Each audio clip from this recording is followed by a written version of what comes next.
قل يا أهل الكتاب تعالوا إلى كلمة سواء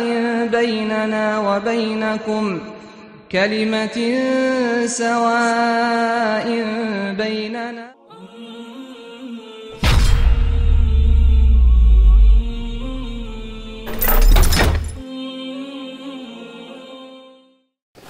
Bismillah ar-Rahman ar-Rahim wa salatu wa salam ala Rasulillahi. Louange à Allah, le Seigneur de l'univers, qui a fait descendre le Saint-Coran par le biais du prophète Mohammed, alayhi salatu wa salam, par miséricorde pour toute l'humanité. Louange à Allah, par qui le monothéisme pur a fait sortir les gens des ténèbres pour les ramener vers la lumière. Et ceci en le rendant dépositaire à tous les prophètes en intégralité. Louange à Allah qui par ce bienfait nous a donné la clairvoyance et la lucidité. Louange à Allah, louange à Allah, louange à Allah. Et que l'Éternel nous montre et fasse en sorte qu'on reste dans la voie de la guidée aussi clairement et facilement que la lune et sa clarté dans l'obscurité. Il n'y a pas d'amis. Alors je vais commencer mon discours avec la plus belle des salutations, une salutation qui a été dite par Jésus-Christ dans Luc chapitre 24 verset 36 et également dans l'évangile de Jean chapitre 20 verset 19, verset 21 et verset 26. Et cette salutation, c'est que la paix de Dieu soit sur vous. Assalamu alaikum.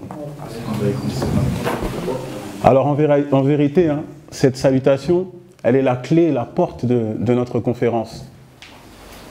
On aurait dû l'accentuer encore un peu plus. Pourquoi?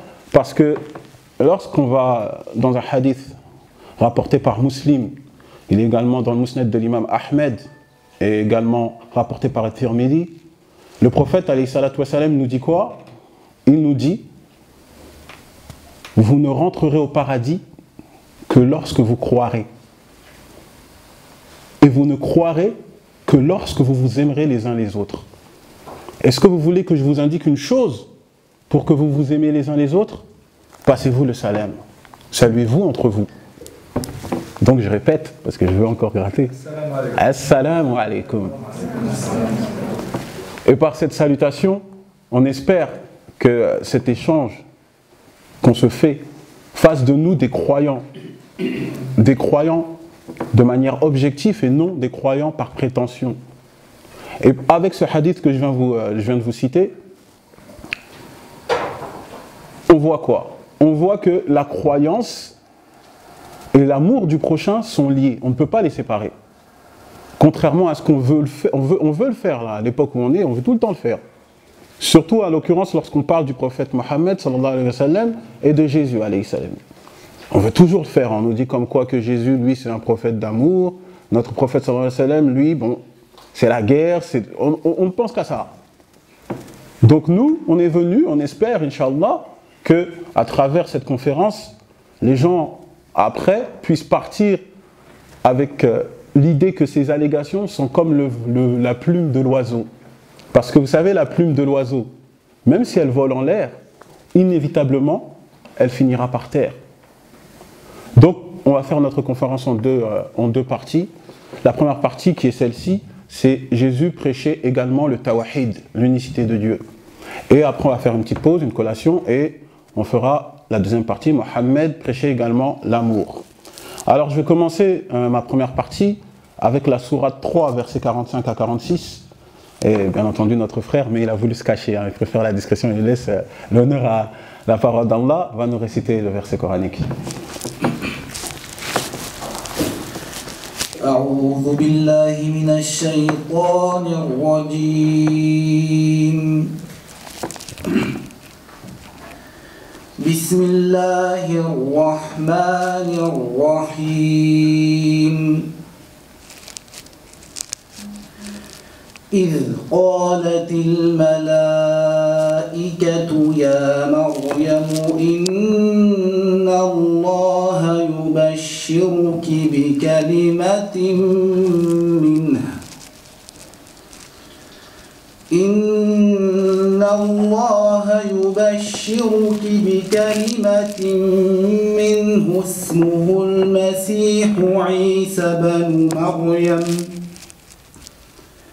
وجيها في الدنيا والآخرة ومن المقربين ويكلم الناس في المهد وكهلا ومن الصالحين. Rappelle-toi quand les anges dirent « Ô Marie, voilà qu'Allah t'annonce une parole de la part de son Seigneur. Son nom sera le Messie, Isa, fils de Marie. Illustre ici-bas comme dans l'au-delà. Et l'un de nos rapprochés, l'un des rapprochés d'Allah. Il parlera aux gens dans le berceau et en son âge mûr, et il sera du nombre des gens du bien. » Alors, on constate avec le verset qui vient d'être cité que, hormis le christianisme, l'islam est la seule religion qui reconnaît Jésus, que la paix de Dieu soit sur lui, comme étant le Messie. Le Messie tant attendu des enfants d'Israël. Et ça, c'est très important de le souligner. C'est très important de le souligner parce qu'on est les seuls qui reconnaissent Jésus, que la paix de Dieu soit sur lui, comme étant le Messie. Mais maintenant, quand on parle de Messie, il faudrait qu'on définisse qu'est-ce que le Messie. Qu'est-ce que cela veut dire, le Messie? Le Messie vient de l'hébreu Mashiach. Mashiach qui tire sa racine de Meshir. Meshir, ça veut dire oindre ou enduire d'huile.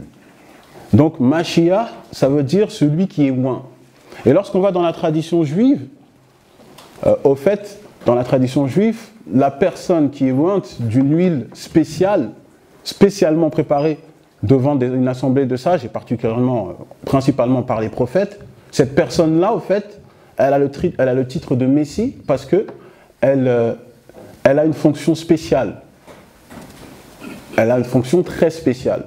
Et il y a différents Messies. Jésus n'est pas déclaré le seul comme Messie dans les Écritures. Par exemple, vous allez voir que pour le sacerdoce, dans le cas du prêtre, on appellera cette personne-là Kohen Meshiach. Et lorsqu'on parle de la royauté, pour un roi, on va l'appeler comment? Melech Mashiach. Comme par exemple, c'était le cas du roi David. Donc Jésus n'est pas le seul déclaré Messie à travers les Écritures dans la tradition juive. Mais maintenant, il faut qu'on essaie de réfléchir quelle est la fonction de Jésus, puisque lui, on l'appelle le roi Meshiach. Pourquoi? Quelle est la fonction? Comment doit-on le comprendre? Qu'est-ce que veut dire le Messie? Parce que certaines personnes, on nous pose des questions. Moi, je m'en souviens, on nous avait envoyé un mail dans le mail du collectif. On nous a dit, oui, moi, je crois au prophète Mohammed sallallahu alayhi wa sallam. Mais pourquoi Jésus, alors, il a la spécificité de s'appeler le Messie? Alors, il faut donner des explications à cette chose-là. Et je pense que le plus clair à ce sujet, la personne qui a traité, en tout cas pour ma part, de manière claire, l'explication de Messie, c'est le savant juif Moshe ben Maïmonide. Et Maïmonide dit dans son livre des lois, le Mishneh Torah, et particulièrement c'est dans le chapitre 11, il explique que le Messie, au fait, le Messie, c'est lui qui est le socle final de la messianité pour les enfants d'Israël. Alors il va venir, au fait, pour instaurer la paix, un bonheur que les enfants d'Israël pourraient bénéficier, ainsi que le reste du monde, mais par quel moyen? Par le moyen de servir Dieu en unité. Alors si on doit englober de manière très simple tout ça, et si on le met dans un terme arabe, c'est at-tawahid, l'unicité d'Allah. Mais lorsque on va par exemple dans la conception chrétienne du Messie, elle est totalement différente de celle des Juifs. Par exemple, pour les chrétiens, la quasi-totalité des chrétiens, le Messie, au fait, serait une personne qui viendrait sur terre pour racheter les péchés de l'humanité, par le moyen de la rédemption, par le moyen de la mort sur la croix. Mais on voit, comme je vous l'ai dit, qu'il y a une totale contradiction entre la conception juive et la conception chrétienne. Mais maintenant, encore une fois, la question qu'on pourrait se poser, qui devons-nous suivre? Quelle interprétation pourrait être la meilleure? En vérité, les Écritures nous donnent quelques éléments qui nous permettent d'être aiguillés. Lorsqu'on va dans Jean, chapitre 4, verset 22, Jésus nous dit quoi? Il dit, vous adorez ce que vous ne connaissez pas, en parlant à la Samaritaine. Et nous, nous adorons ce que nous connaissons, parce que le salut vient des Juifs. Et lorsqu'on va également dans Luc chapitre 3, verset 11, que dit Jésus? Il dit également, dans un verset très très clair, il dit, dans Matthieu chapitre 23, verset 21, il dit, les scribes et les pharisiens sont assis dans la chair de Moïse. Écoutez tout ce qu'ils disent, mais ne faites pas ce qu'ils font. Parce qu'ils disent et ne font pas. Donc en quelque sorte, Jésus, qu'est-ce qu'il est en train de dire? Il est en train de dire que la conception divine ou la conception des enfants d'Israël, des scribes et des pharisiens, elle n'est pas remise en cause. Puisqu'il dit, écoutez tout ce qu'ils disent, observez tout ce qu'ils disent. Ce qui est remis en cause, c'est qu'ils ils n'ont pas fait une mise en pratique de ce qui est dans la loi. C'est ça qui a été reproché. Donc, si on prend les termes que Jésus a dit, on comprend que la conception juive, si quelqu'un prétend être un disciple de Jésus, il doit être en accord avec la conception de qui? La conception des Juifs. Pas une conception innovée qu'on ne connaît pas. Non. Et ça, c'est selon les paroles de Jésus lui-même. Alors, on a dit la conception juive, on a dit la conception chrétienne au sujet du Messie, mais on n'a pas vu la conception musulmane. Alors, allons voir maintenant qu'est-ce qu'Allah nous dit sur la fonction de Jésus. Dans le Coran, sourate 3, versets 50 à 51. ومصدقا لما بين يدي من التوراة ولأحل لكم بعض الذي حرم عليكم وجئتكم بآية من ربكم فاتقوا الله وأطيعون إن الله ربي وربكم فاعبدوه هذا صراط مستقيم. Et je viens vous confirmer ce qu'il y avait avant dans la Torah. Et je vous rends licite une partie de ce qui vous avait été interdit. Je viens à vous avec une signe de la part de votre Seigneur, alors craignez Allah et obéissez-moi. Certes, Allah est mon Seigneur et votre Seigneur, alors adorez-le. Car certes, voilà le droit chemin. Alors, moi j'aimerais qu'en réalité, ce passage coranique suscite notre attention. Parce que regardez, lorsqu'Allah nous dit « Et je viens vous confirmer ce qu'il y a avant moi », ça confirme encore ce que j'ai dit au sujet de Jésus, selon la conception juive. Et encore, on peut aller encore plus loin.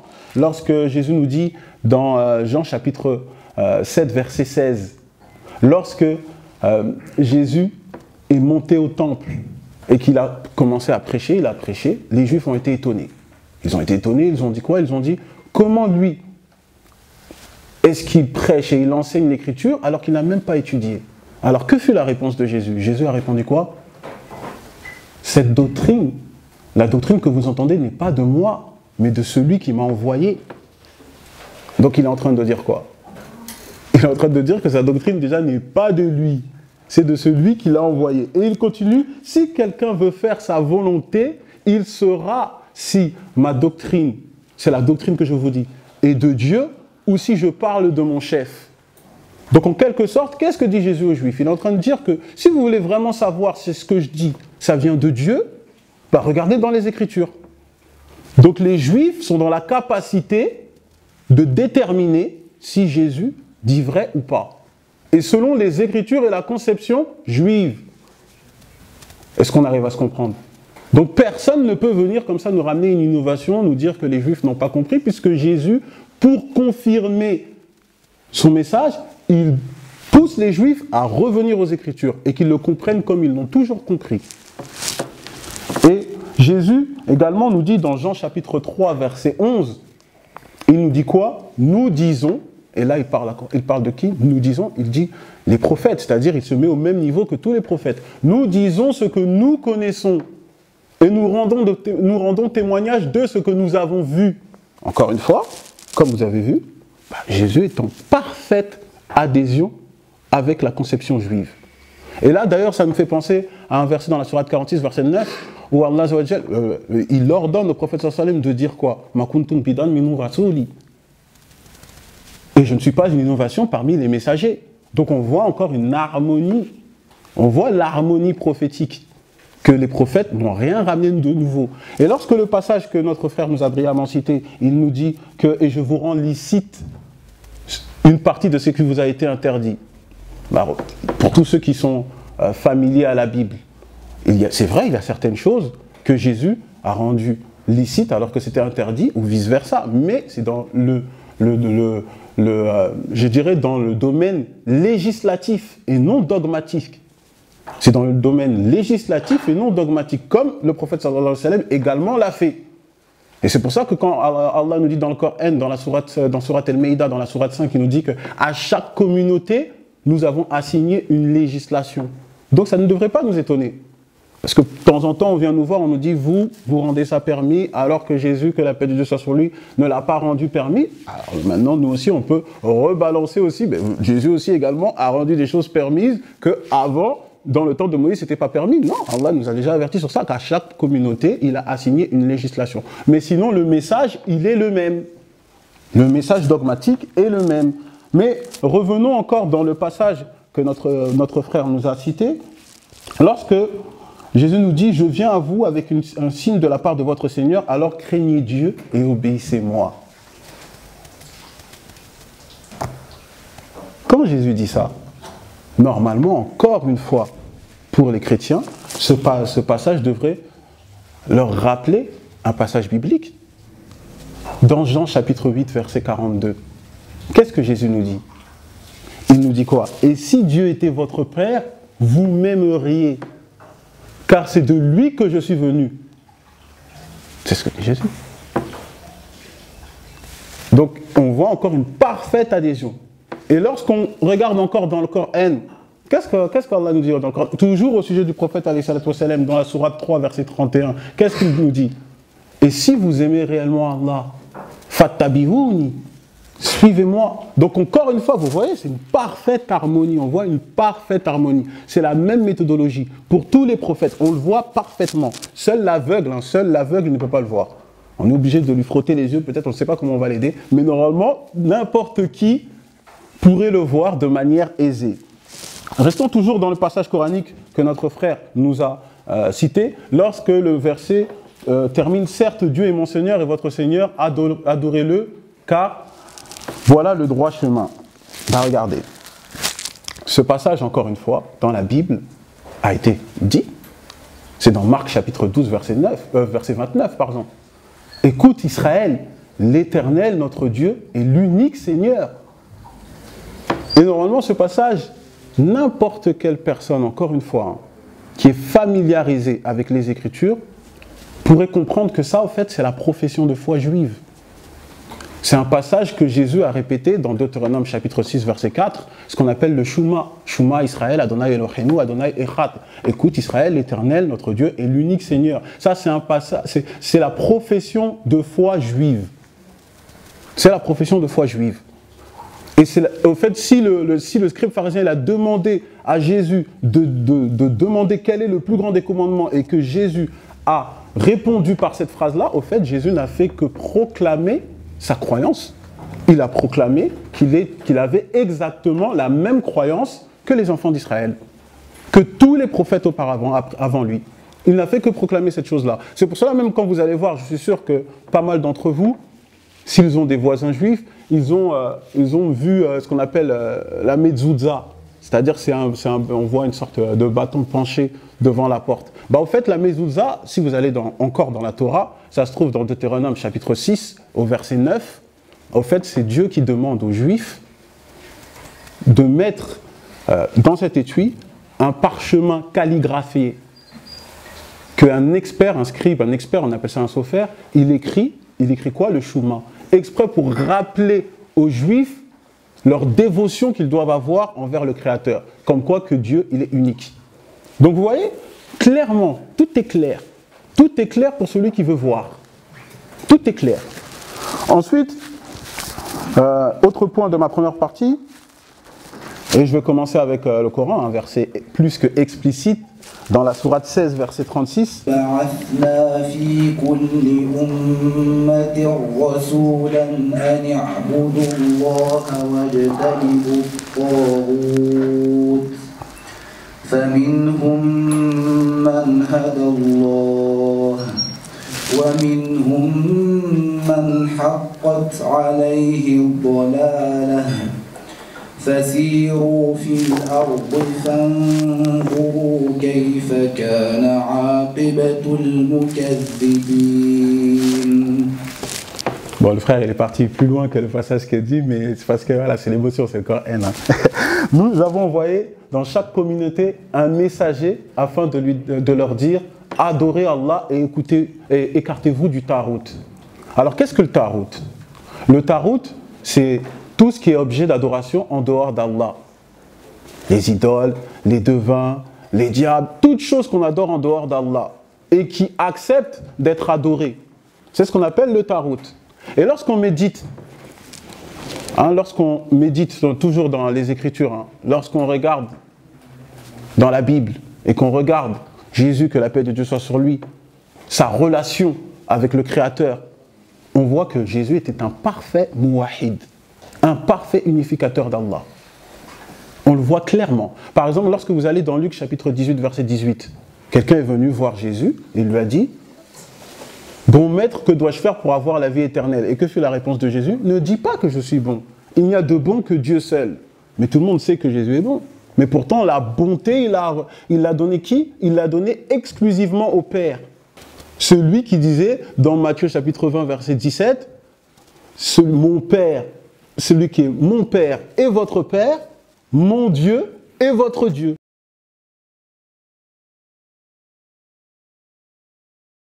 Donc Jésus, il a un Dieu et il a un Dieu. Et ce Dieu-là, c'est le Père. Parfait muwahid. Un parfait unificateur d'Allah. Et c'est pour cela que même quand vous allez dans la Bible, dans Matthieu chapitre 6, versets 24 à 34, Jésus, qu'est-ce qu'il prêche? Il nous prêche le tawhid. Lorsqu'il dit à ses disciples, il leur demande de ne pas s'inquiéter pour leur subsistance.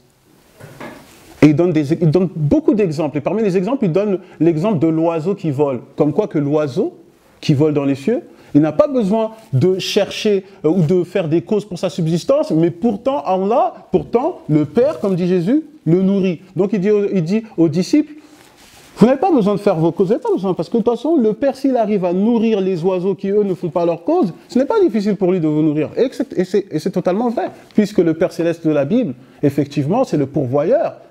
Donc, Jésus le considère comme le pourvoyeur, un des noms d'Allah, un razak. C'est le tawhid. Ou lorsque, par exemple, Jésus prêche également, et ça se trouve dans Matthieu chapitre 20, versets 20 à 23. Lorsque la mère des fils de Zébédée, elle a demandé à Jésus quelque chose d'immense. Elle lui a demandé quoi? Elle lui a dit, moi j'aimerais que mes fils, l'un soit à ta gauche et l'autre à ta droite. Et qu'est-ce qu'a répondu Jésus? Il a dit que ça ne lui appartient pas. Ça appartient au Père. Donc en gros, qu'est-ce qu'il est en train de dire? Il est en train de dire que le juge suprême, le donateur, celui qui récompense, le donateur, celui qui a le dernier mot, c'est le Père Céleste, en quelque sorte. C'est Dieu. Et quand on prend aussi, toujours, c'est un nom d'Allah. Al-Fatah. Celui qui ouvre les portes et qui donne la récompense. C'est encore du tawhid. Et lorsque Jésus prêchait également dans Jean chapitre 5, verset 30, qu'il ne fait rien de lui-même. Il ne fait rien de lui-même. Pourtant, le Père, Dieu, le Père Céleste, Dieu, à lui tout est possible. Ben, encore une fois, Jésus prêche que Dieu, il est tout-puissant, comme Moïse le disait. Et Tchadai, c'est le tout-puissant. Et comme c'est encore un nom d'Allah, un nom des 99 noms d'Allah, El-Aziz, encore une fois. Donc Jésus prêchait le tawhid. Et donc pour toutes ces choses, que je viens de vous énumérer, on comprend pourquoi, dans la Bible, Jésus nous enseigne que le Père réclame qu'on l'adore. Il le réclame. Lorsqu'on va dans Jean chapitre 4, verset 23, il réclame. Et il lui dit, car ce sont là les adorateurs. Il dit, les adorateurs sont ceux qui adorent le Père en vérité, en esprit et en vérité. Et ce sont là les vrais adorateurs que le Père réclame. Et regardez, juste avant, le verset juste avant, dans Jean chapitre 4, verset 22, qu'est-ce qu'il dit Jésus? Comme je vous l'ai dit tout à l'heure, nous adorons ce que nous connaissons. Donc lui, Jésus, se met au même rang que les adorateurs. Donc Jésus, il adore qui? Il adore le Père. Il adore Dieu. Un mouahid.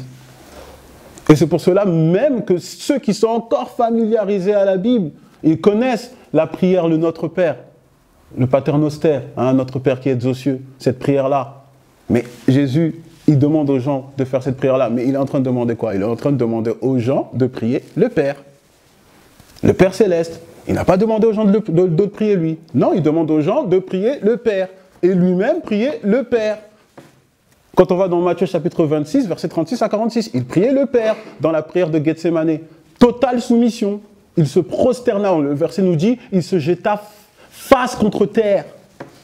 Soumission totale. Un serviteur soumis total à son Seigneur. Et qu'est-ce qu'il nous dit? Il montre encore son tawahid, il nous dit quoi? Non pas ce que je veux, Père, éloigne-moi de cette coupe, non pas ce que je veux, mais ce que tu veux. Donc la volonté du Père est absolue, celle de Jésus ne l'est pas. Qui est Dieu? C'est la question que je pose. Qui est Dieu maintenant? Si on réfléchit. Et maintenant, pour clôturer encore cette partie, je dirais tout simplement que, comme vous pouvez le constater alors, que Jésus est un parfait adorateur, qu'il adore le Dieu des enfants d'Israël, le Dieu d'Abraham, le Dieu de tous les prophètes.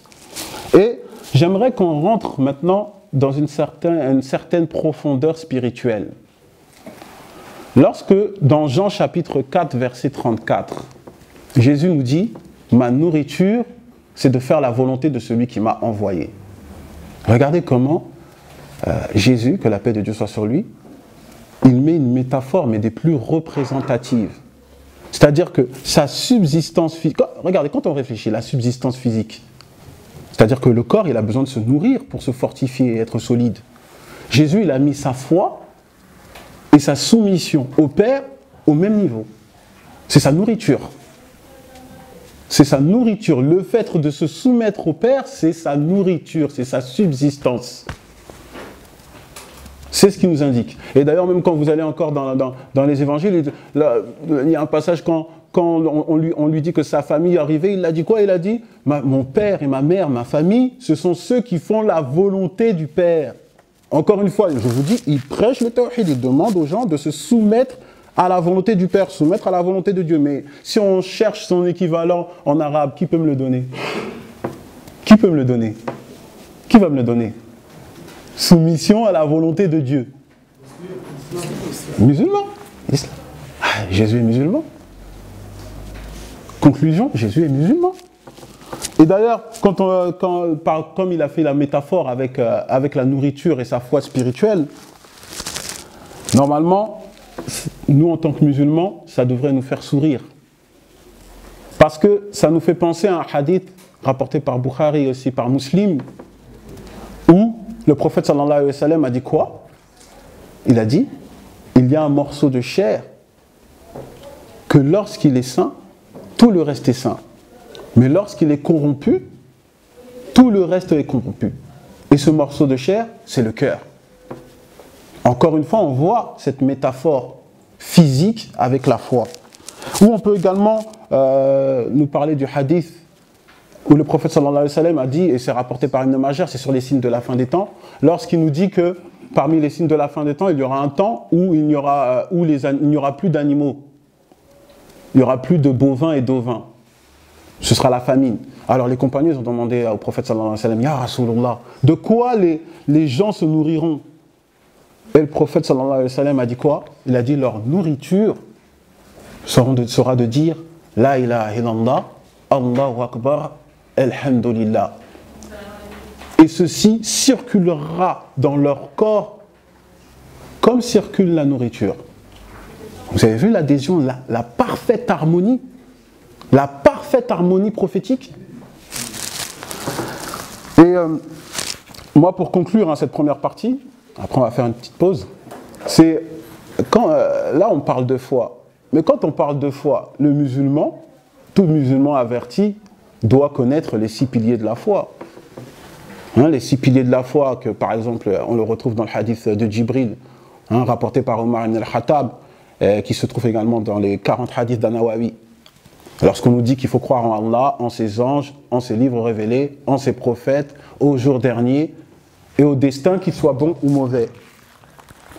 Si maintenant on essaye de faire encore une analyse, parce que nous, le collectif Hanifiya, on se veut être dans l'interreligieux, c'est-à-dire dans la religion comparée. Et moi, je parle, c'est moi le porte-parole, je parle, mais en vérité, il y a même des membres du collectif qui sont plus discrets. Il y en a un ici, mais il se cache, je ne veux pas le montrer, mais il se cache. Il y en a qui sont plus discrets et qui, moi, je pense qu'ils sont même plus compétents que moi. Mais ils sont plus discrets. Lorsqu'on va dans les 6 piliers de la foi, si on essaie de voir, je dirais, la relation entre les 6 piliers de la foi islamique et les enseignements de Jésus dans les écritures bibliques.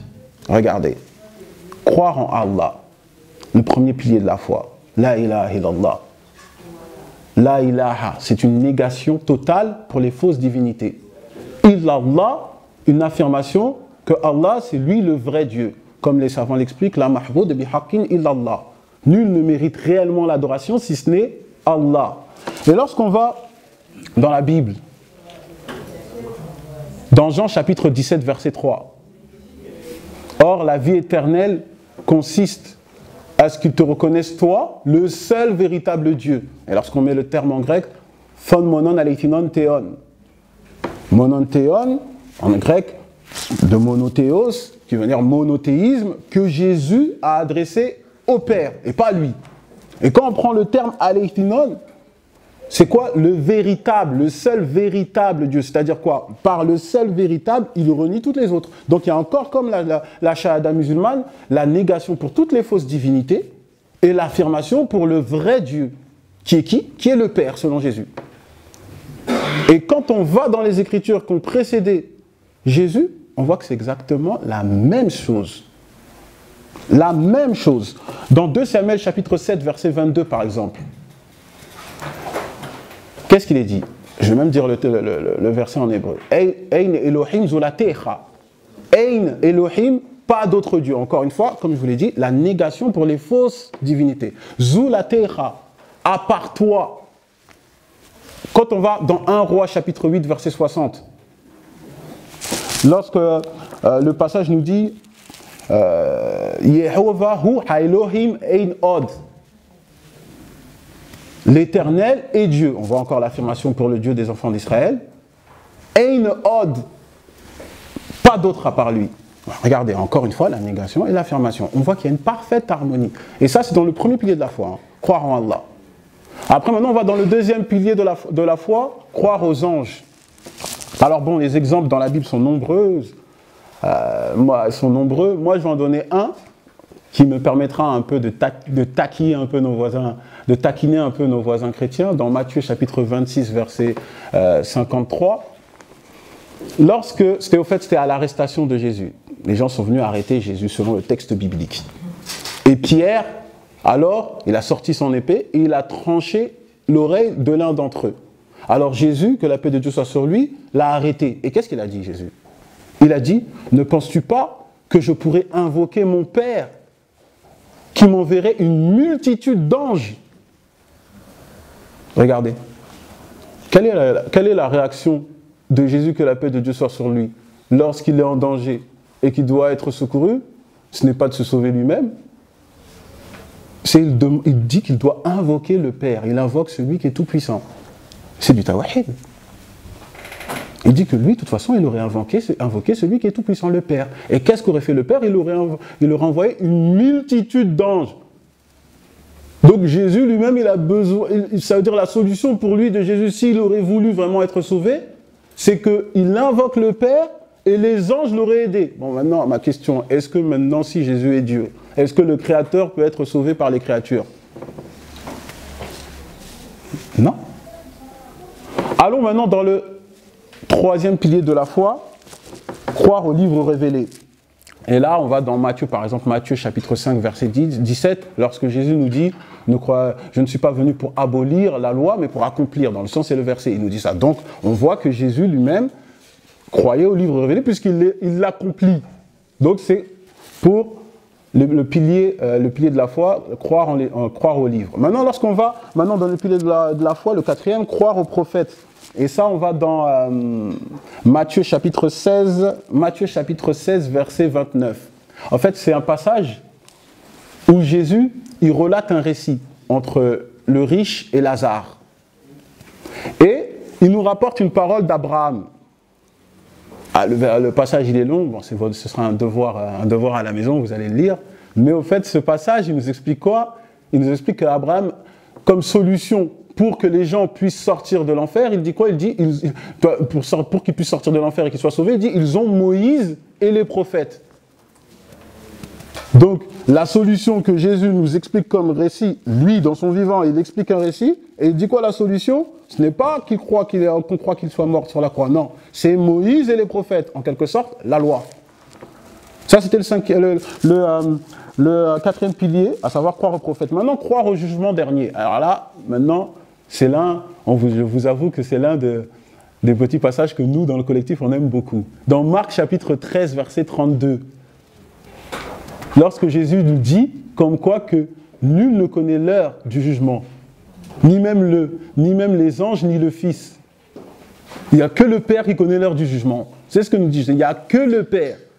Donc, la question que moi je pourrais poser, Dieu a créé l'heure du jugement. Est-ce que peut-il oublier la chose et quand va-t-elle se passer si c'est lui-même qui l'a créé? Non.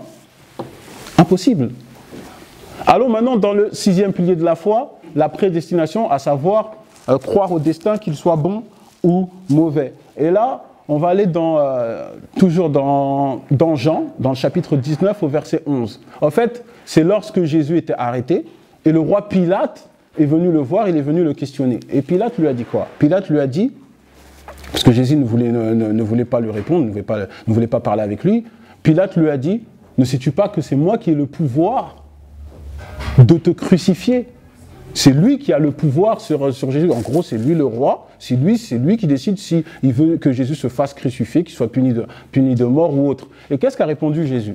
Jésus, il a répondu une vraie phrase de muwahhid, une vraie phrase de monothéiste. Une vraie phrase. Il a dit, tu n'auras sur moi aucun pouvoir si ça ne t'était donné d'en haut. Une vraie phrase de muwahhid. Et ça doit nous rappeler quoi? Ça doit nous rappeler une parole que le prophète sallallahu alayhi wa sallam disait, souvent il le disait même dans son discours, Ma yahdihillah fala mudilla la wa ma yudlil fala hadiya la. Celui à qui Allah veut du bien, personne ne peut l'égarer, et celui qu'Allah égare, personne ne peut le guider. C'est exactement la même chose. Exactement la même chose. On voit encore que Jésus prêchait réellement le tawhid. Et d'ailleurs, je veux conclure avec, toujours dans la destination, je veux conclure avec un hadith où le prophète, alayhi salatu wassalam, lorsque son fils de bas âge, Ibrahim, lorsque son fils de bas âge a trouvé la mort, qu'est-ce qu'il a fait, notre prophète, sallallahu alayhi wa sallam? Il a pris le corps d'Ibrahim, il l'a mis sur sa poitrine, et il a dit quoi? Certes, les yeux versent leurs larmes, les cœurs sont meurtris, mais malgré cela, nous ne disons d'Allah que ce qui lui plaît. Vous voyez comment le tawhid est vraiment, je dirais les prophètes, c'est la mise en pratique du tawhid. Ce sont nos exemples. Et que ce soit dans la Bible ou que ce soit dans le Coran, comme je l'ai dit, on l'a fait avec Jésus, mais on pouvait le faire avec tous les prophètes. Et vous alliez voir que vraiment tous les prophètes sont tous des muwahhidoun, des adorateurs, des unificateurs de Dieu.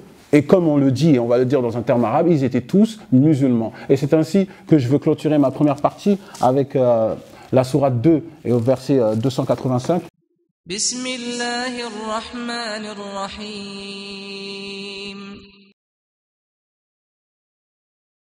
آمن الرسول بما أنزل إليه من ربه والمؤمنون